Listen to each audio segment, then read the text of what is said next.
இப்போ கோலம் போட போறோம். கோலம் போட்டு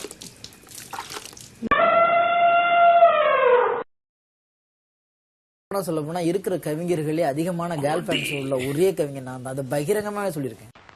அதான் கிடைக்க என் புளிச்சு போன மோரு நான் உரிச்சு போட்ட நாறு.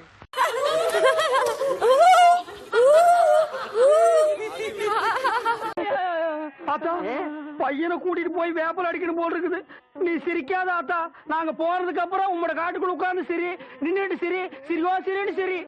அது இங்கிருந்து இந்த 4 பேர் கூட்டு போட ஒன்னா சேர்ந்து பொண்ணை பக்கத்துனா பொறுக்கிய பத்தி விட்டுருக்காங்க. Start music.